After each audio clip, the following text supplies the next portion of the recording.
आई जगदंबेचा जागर होते. त्यातल्या त्यात सालबर्डीचं सगळ्यांना म्हणजे सगळ्या टेक्निशियन सगळ्यांना आवडतीचं गाणं लॉन्च होतंय आज ते देखील संजय छाबरे सरांसमोर. म्हणजे एव्हरेस्ट लेवलची साथ आम्हाला भेटलेली आहे, जेणेकरून महाराष्ट्राच्या बाहेर आम्ही पोहोचणार आहे. आज अशा मोक्यावर गाणं लॉन्च होते, याच्यापेक्षा दुसरा मोठा आनंद असू शकत नाही. गाणं प्रत्येकाला महाराष्ट्र म्हटलं की फोक नृत्य आहे, त्यातल्या त्यात जागरण गोंधळ हा प्रत्येकाच्या आवडीचा विषय आहे. तर मला दिग्दर्शक म्हणून अनेक वर्षापासून इच्छा होते की आपल्या कुठल्या तरी सिनेमात असे खूप काहीतरी छान असा गोंधळ असावा. पण गोंधळ येण्यासाठी म्हणतात ना, एक सिच्युएशन, जागा आणि काहीतरी घटना घडली पाहिजे जेणेकरून तो आपण युटिलाइज करू शकतो. तर तसा योग येत नव्हता. तर ह्या सालबर्डीच्या निमित्तानं ती करेक्ट जागा मला भेटली. ती जागा जशी भेटली तर माझा नेहमीप्रमाणे माझा best friend Padmanabh, music director, last फिल्मलाही बोललं, पद्मनाभला शेअर केलं की असं असं आहे वगैरे ते. आणि तिथून सुरुवात झाली आमच्या जगदंबेची. म्युझिकची थीम चालू झाली, त्यानंतर त्यांचे बेस्ट फ्रेंड मुकिंद दादा, शब्दांची चाहूल चालू झाली.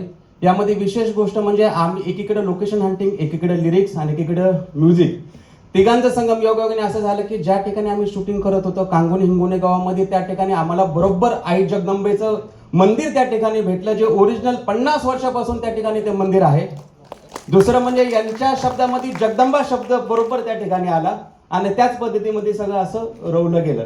म्हणजे एक दैवी शक्ती किंवा जादू म्हणतात ना, तसं त्या पद्धतीमध्ये हे गाणं उभं राहिलं. आणि आज खरंच आई जगदंबेचे आशीर्वाद आहे, त्यामुळे हे संपूर्ण प्रोसेस कंप्लीट होऊन आज संपूर्ण महाराष्ट्रासाठी हे गाणं आज आम्ही रिलीज करत आहोत. यानंतरची पुढची स्टेप म्हणजे ह्या गाण्यासाठी परफॉर्म करण्यासाठी मला असं खूप पॅशनेबल आणि पॉवरफुल आर्टिस्टची गरज होती. तर मी हक्काने पूजा मॅमला सांगितलं की मला ह्या गाण्यासाठी मला काही एखादं सुचवू शकता का. त्यांनी क्विक गश्मीर सरांचं नाव घेतलं. म्हटलं क्या बात आहे. म्हणजे लिरिक्स झाले, म्युझिक झालं, परफॉर्मन्ससाठी गश्मीर दादा आले, म्हणजे सगळंच ओके झालं. त्यानंतर पुढची स्टेप म्हणजे गाणं कोरिओग्राफीसाठी महाराष्ट्रामध्ये नव्हे तर भारतभर फोकमध्ये जो कोणीच हात पकडू शकत नाही असा आशिष दादा या गाण्यासाठी लाभला, मग तर विषय संपला. आणि तशा पद्धतीमध्ये गाणं हे कम्प्लीट झालेलं आहे. तर ह्या गाण्याला खरंच आई देवीचा आशीर्वाद आहे, जगदंबा मातेचा आशीर्वाद आहे, म्हणून या ठिकाणी आज आम्ही इथपर्यंत येऊ शकलो आणि आज तुमच्या समोर हे गाणं प्रेझेंट करतोय. क्या बात आहे. मला वाटतं मंदिर जेव्हा तुम्हाला तिथे सापडलं तेव्हापासूनच हा आशीर्वाद लाभलेला आहे. मुकुंदजी आपल्याकडे येते. मगाशीच निर्मात्यांनी देखील सांगितलं की हे शब्द हवेत किंवा या गोष्टी त्यामध्ये पेरायलाच हव्यात. तर हे पूर्ण गीत रचना करताना किती लवकर हे झालं किंवा या गोष्टीला खूप वेळ लागला? हे गाणं तसं लवकर झालं.